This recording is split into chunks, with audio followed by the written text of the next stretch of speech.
Hello beautiful people, welcome back to my channel. आज मैं करने जा रही हूँ हेयर स्पा। आप लोगों को दिखाने जा रही हूँ हेयर स्पा आप घर पे कैसे कर सकते हैं, जिसके लिए मैंने एक हेयर स्पा क्रीम ली हुई है जो मैं यूज़ करती हूँ। इससे पहले मैं लॉरियल की यूज़ करती थी। अब मैंने इस ब्रांड को ट्राई किया है और मैंने आई थिंक 1 से 2 बार किया है हेयर स्पा, तो मुझे ये लॉरियल से ज़्यादा अच्छा लगता है। बहुत ही स्मूथ हो जाता है टेक्सचर बालों का इससे हेयर स्पा करने के बाद। चलिए मैं आपको दिखाती हूँ और किस तरीके से करना है। पहले हमें अपने हेयर्स को वेट कर लेना है और उसके बाद अपने हेयर्स को कॉम्ब कर लेना है। कॉम्ब करने के बाद हमें क्रीम लेनी है। क्रीम लेके हमें उसे कैसे अप्लाई करना है मैं आप लोगों को दिखाती हूँ, जिसके लिए मैंने एक बाउल और एक स्पून ले लिया है। अब मैं इसमें ये क्रीम निकाल लूँगी। ये शॉस्कॉफ की ब्रांड की हेयर स्पा क्रीम है, आप चाहें तो इसको बाय कर सकते हैं। मैं ट्राई करूँगी इसका लिंक डिस्क्रिप्शन में डाल दूँ। और ये मैंने लिया है, इसके साथ मैंने स्ट्रीक्स का हेयर सीरम लिया हुआ है और दोनों को साथ में ऐड करके फिर हम अपने हेयर का छोटा सा हिस्सा लेके उसमें ऊपर से नीचे तक क्रीम अप्लाई करेंगे। ऊपर अगर आप थोड़ा कम भी क्रीम लगाएंगे तो चल जाएगा, बट टिप्स पे जो है ना अच्छे से कंडीशन करना है। हमें जो टिप्स हैं उन्हें अच्छे से कंडीशनिंग देनी है, क्योंकि हमारी जो टिप्स होती हैं वहीं से हमारे बाल फ्रिजी हो जाते हैं, स्प्लिट एंड्स हो जाते हैं, सारी प्रॉब्लम्स वहीं से शुरू हो जाती हैं। फ्रिजी होने के कारण और स्प्लिट एंड्स होने के कारण हमारे हेयर्स में नॉट्स बन जाती हैं। मेरी डिलीवरी के बाद बालों की बैंड बच गई है। इससे पहले मेरे बाल बहुत स्मूथ होते थे और बहुत ही मैनेजेबल होते थे, बट अब मैं बेबी की वजह से इतना केयर नहीं कर पाती हूँ। जैसे आप लोग देख रहे होंगे मेरे हेयर्स वाइट भी लग रहे हैं, बहुत ज़्यादा वाइट हो गए हैं, तो मैं हिना भी नहीं लगा पा रही हूँ इस टाइम पे। और अभी शायद एक साल और ऐसा चलेगा, जब तक वो 3 साल का नहीं हो जाता है तब तक ऐसे ही चलता रहेगा। और उसके बाद थोड़ा सा मैं अपनी तरफ शुरू करूँगी, कोशिश करती हूँ उसको भी साथ में रख के थोड़ा थोड़ा अपनी तरफ ध्यान देने का, बट उतना मैनेज नहीं हो पाता है जैसे शादी के पहले मैनेज होता है। तो यही डिफरेंस है मैरिड और अनमैरिड लाइफ में। जिस तरीके से मैं कर रही हूँ गाइस, इसी तरीके से आप लोगों को हेयर स्पा क्रीम अपने अपने हेयर्स में अप्लाई करनी है।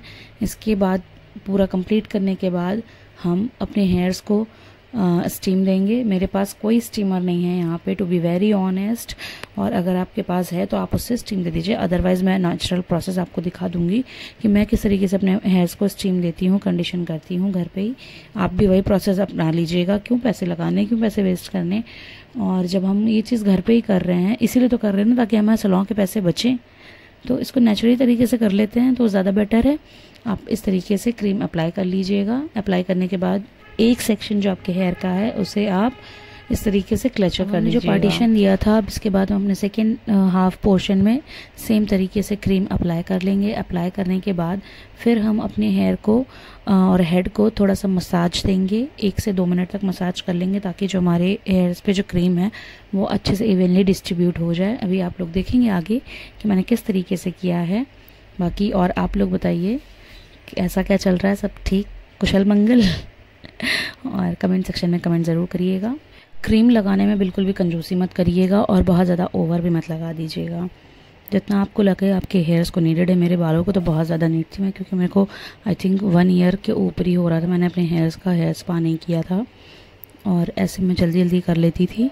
और अब तो मुझे टाइम ही नहीं मिलता है, कुछ भी करने का टाइम नहीं मिलता है गाइस। इवन कभी कभार तो ऐसा हो जाता है कि मुझे बाल झाड़ने तक का भी, कॉम्ब करने तक का भी टाइम नहीं मिलता है। तो फिर मैं, जब मेरा बेटा सो जाता है, रात में बाल कॉम्ब करती हूँ, जबकि रात में बाल नहीं कॉम्ब करने चाहिए। ऐसा मैंने अपने बड़े लोगों से सुना है कि रात में बालों को कंघी नहीं लगानी चाहिए। और इस तरीके से आप लोग हेयर स्पा कर सकते हैं। आगे फिर हमने क्या करना है, जब हमारा ये हो जाएगा देन हमें एक छोटा सा मसाज देना है अपने बालों को। छोटा सा मसाज देने के बाद हम चलेंगे अपने किचन की तरफ। मैं अपने घर के पीछे रूम में बैठी हूँ, उसके बाद भी बाहर से इतना शोर आ रहा है, पता नहीं कैसे। क्योंकि हमारे घर के बाहर से बहुत सारी बाइक और कार निकलती रहती हैं, शायद इस वजह से। और ये देखिए इस तरीके से मैंने मसाज दिया था। फिर हम किचन में गए थे। हमने किचन में एक भगोने में पानी चढ़ा दिया था। ये पानी को हमने गर्म होने दिया था, अच्छे से गर्म हो जाने दीजिए। फिर एक कपड़ा लेके उस कपड़े को पानी में डिप करके और अच्छे से स्क्वीज़ आउट करके फिर अपने हेयर्स पे इस तरीके से रख लेना है 4 से 5 मिनट के लिए। और टेंटेड है, हमारा हेयर स्पा के बाद का लुक तैयार है। देखिए कितने सॉफ्ट और मैनेजेबल हो गए हैं हेयर्स। इसी तरीके से आप भी घर पे कर सकते हैं। बट ये मैंने काफ़ी टाइम बाद किया था तो उतना अच्छा नहीं आया है। अब मैं 1-2 बार और करूँगी तो बहुत ज़्यादा अच्छे रिजल्ट्स मिल जाएंगे। तो आप लोग करिएगा, आप लोगों के हेयर्स पे रिजल्ट्स अच्छे आएंगे। मेरे को बहुत टाइम हो गया था, उसके बाद भी मैं बहुत हैप्पी थी कि मेरे बाल इतने मैनेजेबल हो गए आफ्टर सो लॉन्ग टाइम। मिलते हैं नेक्स्ट वीडियो में। Till then do like share and subscribe to my YouTube channel which is पंखुड़ीज़ वर्ल्ड। Bye bye.